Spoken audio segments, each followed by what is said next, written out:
গঙ্গা কেবল একটি নদী নয়, এটি একটি সভ্যতা, একটি বিশ্বাস এবং লক্ষ লক্ষ মানুষের জীবন ও জীবিকার উৎস। ভারত ও বাংলাদেশের বুকে বয়ে চলা এই জলধারা হাজার হাজার বছর ধরে গাঙ্গেয় অববাহিকাকে বিশ্বের অন্যতম ঘনবসতিপূর্ণ এবং সাংস্কৃতিক প্রাণকেন্দ্রে পরিণত করেছে। হিন্দু ধর্মাবলম্বীদের কাছে এটি গঙ্গা মা নামে পূজিত, যিনি দেবী ও মাতৃত্বের প্রতীক। অন্যদিকে আধুনিককালে এটি পরিবেশগত সংকট ও দূষণের এক ভয়াবহ দৃষ্টান্ত। এই প্রতিবেদনটি গঙ্গার পৌরাণিক উৎস থেকে শুরু করে এর ভৌগোলিক, ঐতিহাসিক, সাংস্কৃতিক এবং সমসাময়িক চ্যালেঞ্জগুলোকে একটি সুসংহত ও অন্তর্দৃষ্টিপূর্ণ বিশ্লেষণে তুলে ধরলাম। গঙ্গার উৎপত্তির মূল আখ্যানটি হিন্দু পুরাণে বর্ণিত হয়েছে, যা বৈজ্ঞানিক বা ভৌগোলিক ব্যাখ্যার চেয়ে ঐশ্বরিকতার ওপর বেশি নির্ভরশীল। বিভিন্ন পুরাণে গঙ্গার মর্তে অবতরণের একাধিক ভিন্ন ভিন্ন কাহিনী প্রচলিত আছে। ব্রহ্মবৈবর্ত পুরাণ অনুসারে একবার দেবর্ষি নারদ মহাদেবের কাছে গান শোনানোর অনুরোধ করলে তিনি গান শুরু করেন। মহাদেবের গানের প্রভাবে বিষ্ণু আংশিকভাবে দ্রবীভূত হয়ে জলীয় পদার্থে রূপান্তরিত হন। সেই দ্রবীভূত অংশটি ব্রহ্মা তার কমণ্ডলুতে ধারণ করেন এবং এই ঐশ্বরিক জলধারাটি গঙ্গা নামে পরিচিতি লাভ করে। এই কারণেই গঙ্গার একটি নাম অংঘ্রিজা, অর্থাৎ যিনি বিষ্ণুর চরণ থেকে উদ্ভূত। গঙ্গার মর্তে অবতরণের সবচেয়ে পরিচিত আখ্যানটি হল রাজা ভগীরথের কঠোর তপস্যার কাহিনী। অযোধ্যার সগর রাজা এক অশ্বমেধ যজ্ঞের আয়োজন করেন। যজ্ঞের ঘোড়াটি দেবরাজ ইন্দ্রের চক্রান্তে পাতাললোকে কপিল মুনির আশ্রমে রাখা হয়। সগর রাজার 60,000 পুত্র ঘোড়া খুঁজতে গিয়ে কপিল মুনিকে অপমান করে। এতে ক্রুদ্ধ হয়ে মুনি তাদের ভস্মীভূত করেন। সগর রাজার পৌত্র ভগীরথ তার পূর্বপুরুষদের পাপ থেকে মুক্তি দিয়ে স্বর্গে পাঠানোর জন্য গঙ্গাকে পৃথিবীতে আনার সংকল্প করেন। তিনি এই লক্ষ্যে কঠোর তপস্যা শুরু করেন এবং ব্রহ্মাকে সন্তুষ্ট করে গঙ্গাকে পৃথিবীতে নিয়ে আসার বর লাভ করেন। এই মহৎ প্রচেষ্টার ফলস্বরূপ গঙ্গার অপর নাম হয় ভাগীরথী। পৃথিবীতে অবতরণের সময় গঙ্গার প্রবল জলস্রোত পৃথিবী ধ্বংস করে দিতে পারত। এই আশঙ্কায় ভগীরথ মহাদেবের তপস্যা করেন। ভগীরথের তপস্যায় সন্তুষ্ট হয়ে মহাদেব গঙ্গাকে তার জটায় ধারণ করার জন্য সম্মতি দেন। গঙ্গা তার প্রবল স্রোতে মহাদেবকে ভাসিয়ে নিয়ে যেতে চেয়েছিলেন, কিন্তু মহাদেব তার অহংকার বুঝতে পেরে গঙ্গাকে তার জটা জালের মধ্যে আবদ্ধ করে ফেলেন। পরবর্তীতে ভগীরথের তপস্যায় মহাদেব পুনরায় সন্তুষ্ট হয়ে গঙ্গাকে এক ক্ষীণ জলধারায় মর্তে প্রবাহিত হতে দেন। মহাদেবের জটা থেকে নির্গত হয়ে গঙ্গা যখন প্রবাহিত হচ্ছিলেন, তখন তিনি জহ্নু মুনির আশ্রম ভাসিয়ে নিয়ে যান। এতে ক্রুদ্ধ মুনি গঙ্গার সমস্ত জল পান করে ফেলেন। ভগীরথ এবং অন্যান্য দেবতাদের অনুরোধে মুনি তার কান দিয়ে গঙ্গাকে পুনরায় মুক্ত করেন। জহ্নুমুনি গঙ্গাকে প্রাণদান করেন বলে তিনি জহ্নুর কন্যার মতো হয়ে পড়েন এবং সেই থেকে তার অপর নাম হয় জাহ্নবী। হিন্দু বিশ্বাসে গঙ্গা এক পবিত্র দেবী, যাকে গঙ্গা মা বলে সম্বোধন করা হয়। তিনি শুধু একটি নদী নন, বরং জীবন, উর্বরতা ও সুরক্ষার প্রতীক। গঙ্গা দেবীর হাতে একটি উচ্ছ্বলিত জলপাত্র থাকে, যা অফুরন্ত জীবন ও উর্বর শক্তির প্রতীক হিসেবে বিবেচিত হয়। তার বাহন হল মকর, যা একটি কুমির ও মাছের সংকর, এবং এটি জলের ঐশ্বরিক ক্ষমতার প্রতিনিধিত্ব করে। ধর্মীয় দৃষ্টিকোণ থেকে গঙ্গা স্নানকে পাপমোচনের একটি প্রধান উপায় মনে করা হয়। বিশ্বাস করা হয় যে গঙ্গার জলে একবার ডুব দিলে বা স্পর্শ করলেই সকল পাপ থেকে মুক্তি লাভ করা যায়। মৃত্যুর পর মৃতের অস্থি গঙ্গায় বিসর্জন দিলে আত্মা মোক্ষ লাভ করে বা সরাসরি স্বর্গে গমন করে বলে বিশ্বাস করা হয়। গঙ্গা স্বর্গ, মর্ত্য ও পাতাল এই 3 লোকে প্রবাহিত হন বলে তার অপর নাম ত্রিলোক্যে পথগামিনী। এই উপাধিটি তার আধ্যাত্মিক, জাগতিক এবং পারলৌকিক গুরুত্বকে নির্দেশ করে। গঙ্গার বিভিন্ন নাম ভাগীরথী, জাহ্নবী এবং অংঘ্রিজা নদীর পরিচয়ের বিভিন্ন স্তরকে নির্দেশ করে। অংঘ্রিজা নামটি বিষ্ণুর সঙ্গে নদীর ঐশ্বরিক সংযোগ স্থাপন করে। ভাগীরথী মানবীয় প্রচেষ্টা ও তপস্যার গুরুত্ব তুলে ধরে এবং জাহ্নবী নদীর প্রাকৃতিক প্রবাহকে বশ্যতা ও পুনর্জন্মের প্রতীক হিসেবে চিত্রিত করে। এই ভিন্ন ভিন্ন উৎস কাহিনীগুলো থেকে বোঝা যায় যে প্রাচীনকালে বিভিন্ন অঞ্চলের মানুষের মধ্যে গঙ্গার উৎস ও প্রকৃতি সম্পর্কে নানা বিশ্বাস প্রচলিত ছিল এবং এই নামগুলো তার বহুমুখী গুরুত্বকে তুলে ধরে। তাত্ত্বিকভাবে গঙ্গার মূল উৎস অলকানন্দা ও ভাগীরথী নদীর সঙ্গমস্থল, যা উত্তরাখণ্ডের দেবপ্রয়াগে অবস্থিত।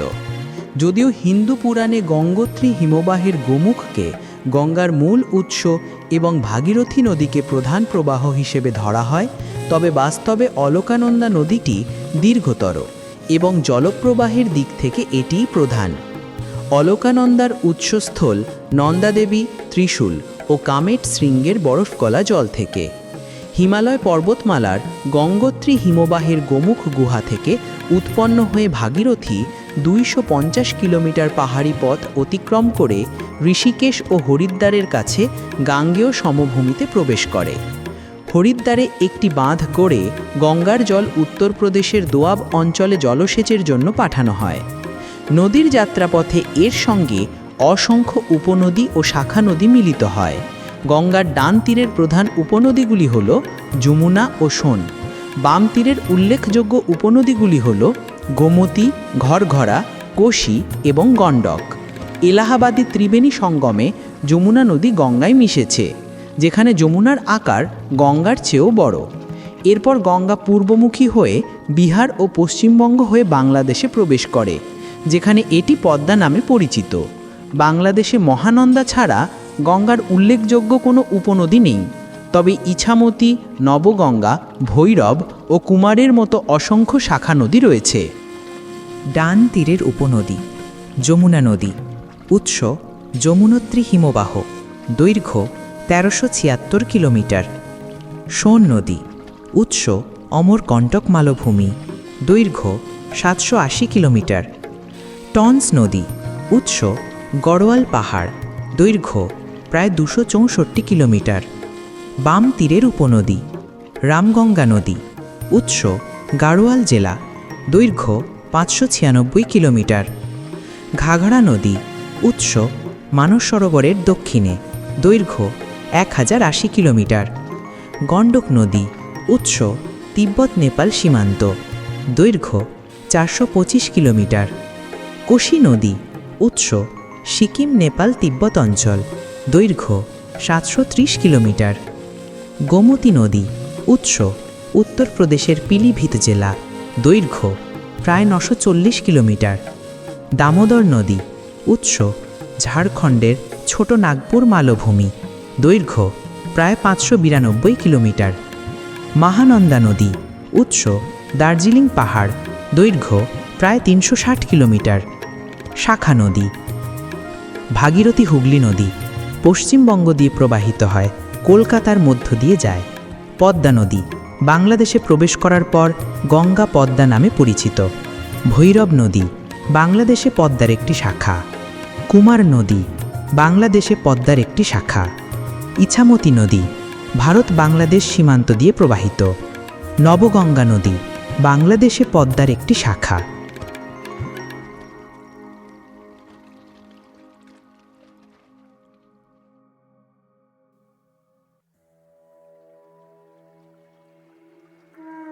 গঙ্গার অববাহিকা পৃথিবীর সবচেয়ে জনবহুল নদী অববাহিকা। এটি ভারতের জনসংখ্যার 40% জল সরবরাহ করে এবং দেশের কৃষি অর্থনীতির মেরুদণ্ড হিসাবে কাজ করে। জলপ্রবাহের ক্ষমতা অনুসারে গঙ্গা বিশ্বের প্রথম 20টি নদীর মধ্যে অন্যতম। এই অববাহিকা ভারতের মোট ভৌগোলিক এলাকার 27% জুড়ে বিস্তৃত এবং দেশের প্রায় 47% মানুষ এর মাধ্যমে জীবিকা নির্বাহ করে। যদিও এটি একটি বিশাল জলসম্পদের উৎস, তবুও ভারতের প্রধান নদী অববাহিকাগুলির মধ্যে এটি দ্বিতীয় সর্বাধিক জল সংকটগ্রস্ত অববাহিকা। ঐতিহাসিক নদীপথের পরিবর্তন মানব ইতিহাসের ওপর গভীর প্রভাব ফেলেছে। দ্বাদশ শতাব্দীর আগে ভাগীরথী হুগলি নদীই ছিল গঙ্গার মূল প্রবাহ, যা পরে পদ্মায় সরে যায়।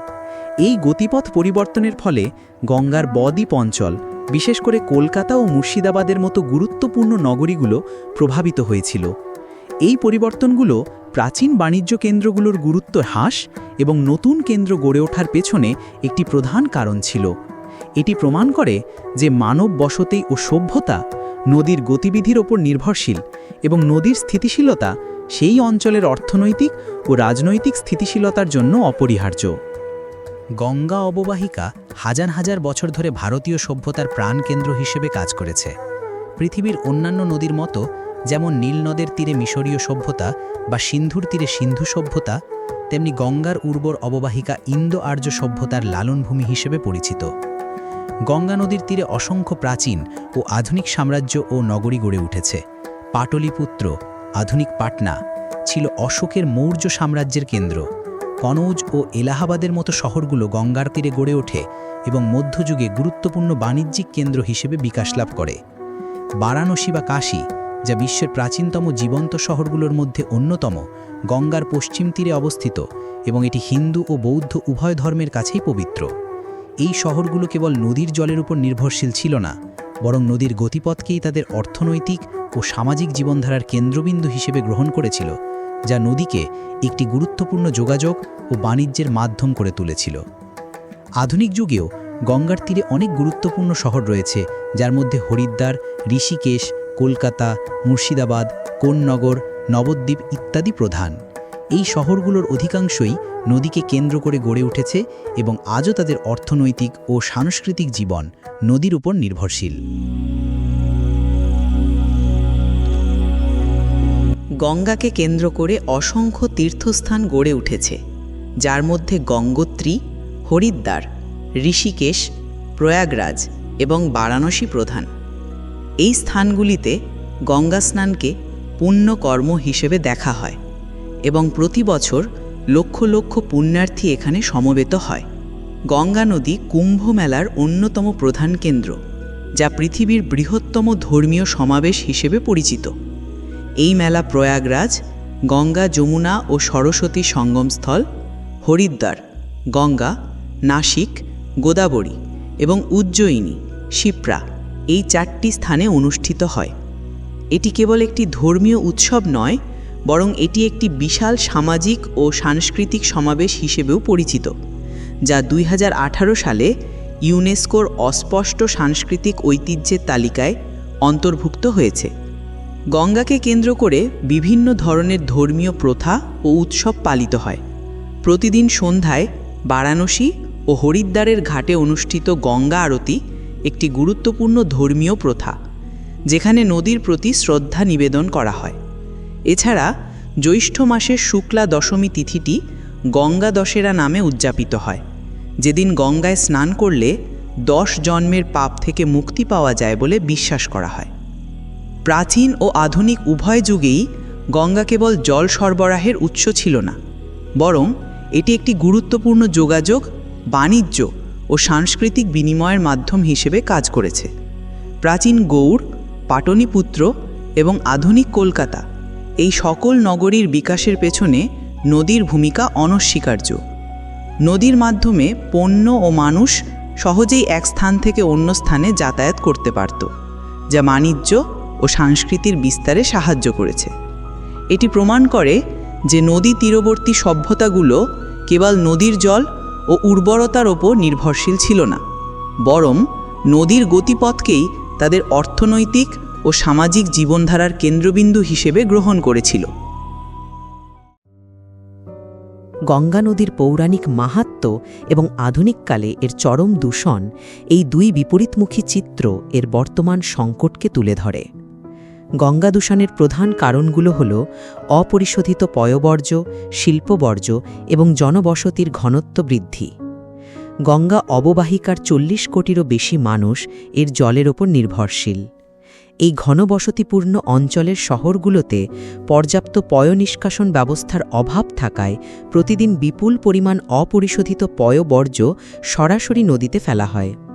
কানপুরের জাজমৌ এলাকার মতো কিছু অঞ্চলে প্রতিদিন 202 মিলিয়ন লিটারেরও বেশি শিল্পবর্জ্য সরাসরি গঙ্গায় ফেলা হয়। গঙ্গায় কোলিফর্ম ব্যাকটেরিয়ার উপস্থিতি দূষণের একটি গুরুত্বপূর্ণ নির্দেশক। অপরিশোধিত পয়ঃবর্জ্য থেকে এই ক্ষতিকর অণুজীব নদীতে প্রবেশ করে, যা মানব স্বাস্থ্যের জন্য অত্যন্ত ক্ষতিকর। এছাড়া ধর্মীয় আচার অনুষ্ঠান থেকে সৃষ্ট বর্জ্য, দাহনা করা মৃতদেহ এবং কৃষি থেকে প্রবাহিত সার ও কীটনাশকও দূষণের কারণ হিসাবে চিহ্নিত হয়েছে। গঙ্গার জলের একটি বিশেষ ক্ষমতা আছে বলে বিশ্বাস করা হয়। এই জলে বিশেষ ধরনের ব্যাকটেরিওফাজ ভাইরাস রয়েছে, যা ক্ষতিকর ব্যাকটেরিয়া ধ্বংস করে এবং জলকে দীর্ঘদিন বিশুদ্ধ রাখতে সাহায্য করে। চরক সংহিতা অনুসারে গঙ্গার জল অমৃতের মতোই উপকারী। তবে এই প্রাকৃতিক শুদ্ধিকরণ ক্ষমতা অতিরিক্ত দূষণের কারণে বর্তমানে সম্পূর্ণ ব্যর্থ হয়ে পড়েছে। কানপুর ও বারাণসীর মতো ঘনবসতিপূর্ণ এবং শিল্পাঞ্চলগুলোতে বর্জ্যের পরিমাণ এতটাই বেশি যে জলের দ্রবীভূত অক্সিজেনের পরিমাণ প্রায় শূন্যের কাছাকাছি নেমে এসেছে। এই মাত্রাতিরিক্ত দূষণ গঙ্গায় ব্যাকটেরিওফাজ ভাইরাসের কার্যকারিতাকে ছাপিয়ে যায়। প্রকৃতির নিজের ভারসাম্য বজায় রাখার সুযোগ দিতে হলে মানবসৃষ্ট দূষণকে একটি সহনীয় মাত্রায় রাখতে হবে, যা বর্তমানে সম্ভব হচ্ছে না।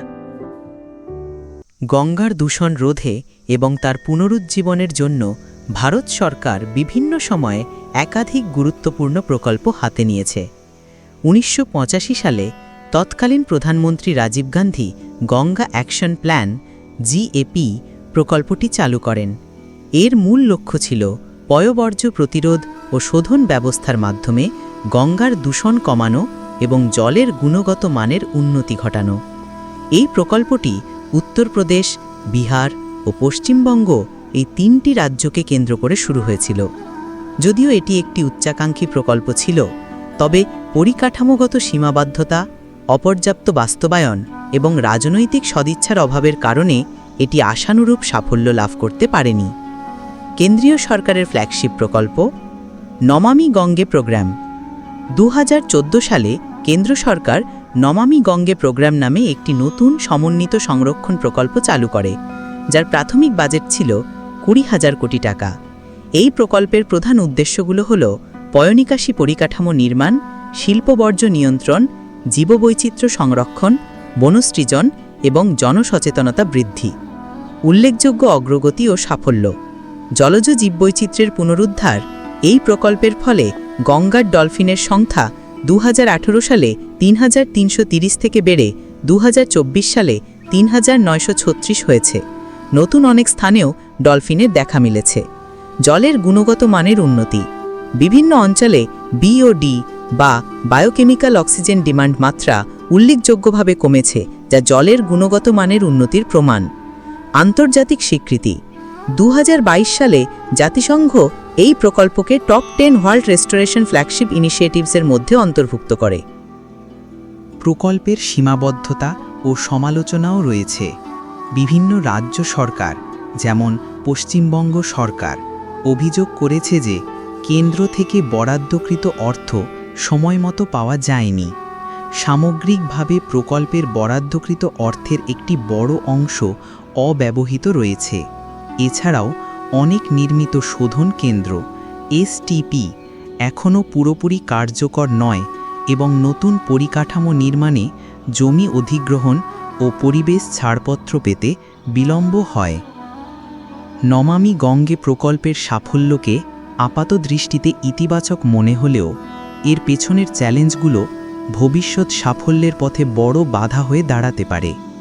বর্জ্য শোধন কেন্দ্র নির্মাণে অগ্রগতি হয়েছে, কিন্তু কার্যকর পর্যবেক্ষণ ব্যবস্থার অভাব রয়েছে। বিভিন্ন রাজ্য ও কেন্দ্রীয় সরকারের মধ্যে অর্থ বরাদ্দ ও প্রকল্পের বাস্তবায়নে সমন্বয়ের অভাব রয়েছে, যা কেবল একটি রাজনৈতিক সমস্যা নয়, বরং একটি প্রশাসনিক দুর্বলতা যা নদীর সামগ্রিক স্বাস্থ্য পুনরুজ্জীবনে বাধা সৃষ্টি করে। তাই ভবিষ্যৎ প্রচেষ্টা কেবল পরিকাঠামো নির্মাণে সীমাবদ্ধ না রেখে প্রশাসনিক সংস্কার, জনগণের সক্রিয় অংশগ্রহণ এবং শিল্প বর্জ্যের ওপর কঠোর নজরদারির ওপর জোর দেওয়া অপরিহার্য। নদীকে দূষণমুক্ত করার মূল দায়িত্ব ব্যক্তি ও প্রতিষ্ঠান উভয়েরই। গঙ্গা নদী একাধারে ঐশ্বরিক এবং পার্থিব। এটি বিশ্বাস, ইতিহাস ও সংস্কৃতির এক অবিচ্ছেদ্য অংশ, যা লক্ষ লক্ষ মানুষের জীবনকে প্রভাবিত করে। এটি একটি পবিত্র দেবী, যার জলে স্নান করলে পাপ মুক্তির বিশ্বাস প্রচলিত, এবং একই সঙ্গে এটি একটি জলস্রোত যা মানব সৃষ্ট দূষণে জর্জরিত। এই প্রতিবেদনটি গঙ্গার এক দ্বৈত চিত্র উপস্থাপন করে। একদিকে তিনি পবিত্রতা, মাতৃত্ব ও ও মুক্তির প্রতীক। অন্যদিকে তিনি চরম দূষণ ও প্রশাসনিক ব্যর্থতার শিকার। প্রাচীনকালে ভগীরথ যেমন কঠোর তপস্যার মাধ্যমে গঙ্গাকে পৃথিবীতে এনেছিলেন, তেমনি আধুনিক যুগেও একই রকম সদিচ্ছা, অধ্যবসায় ও সমন্বিত প্রচেষ্টা প্রয়োজন গঙ্গার পুনরুজ্জীবনের জন্য। কেবল প্রযুক্তি ও অর্থ বরাদ্দই যথেষ্ট নয়, যদি না রাজনৈতিক সদিচ্ছা, প্রশাসনিক সমন্বয় এবং জনগণের সচেতনতা এই প্রচেষ্টার সঙ্গে যুক্ত হয়। গঙ্গার পুনরুজ্জীবন কেবল একটি পরিবেশগত প্রকল্প নয়, বরং ভারতের 1000 বছরের সভ্যতা ও সংস্কৃতির পুনরুজ্জীবনেরও প্রতীক। গঙ্গা শুধু একটি নদী নয়, এটি আমাদের সংস্কৃতি, আমাদের সভ্যতা আর আমাদের জীবনের উৎস। শত শত বছর ধরে গঙ্গা আমাদের মাটি, ফসল, গান আর কাব্যের প্রাণ শক্তি জুগিয়ে এসেছে। কিন্তু আজ গঙ্গা দূষণের বোঝা বহন করছে। আমাদের দায়িত্ব গঙ্গাকে রক্ষা করা, তাকে পরিষ্কার রাখা, যেন আগামী প্রজন্ম এই নদীর নির্মল স্রোতে জীবন ও আশা খুঁজে পায়। বন্ধুরা, আসুন আমরা প্রতিজ্ঞা করি, গঙ্গাকে ভালোবাসব, গঙ্গাকে সম্মান করব আর গঙ্গাকে পরিষ্কার রাখব। এই নদী শুধু জলের ধারা নয়, এটি আমাদের মায়ের মতো। মায়ের প্রতি শ্রদ্ধা জানানোই আমাদের প্রকৃত দায়িত্ব। গঙ্গার এই অমূল্য কাহিনী শোনার জন্য আপনাদের সকলকে আন্তরিক ধন্যবাদ। আপনি যদি এই ধরনের আরও অডিও বুক গল্প শুনতে চান, তবে অবশ্যই আমাদের চ্যানেলের সঙ্গে যুক্ত থাকুন। আপনার ভালোবাসা ও সহযোগিতায় আমাদের এগিয়ে নিয়ে যাবে। ধন্যবাদ।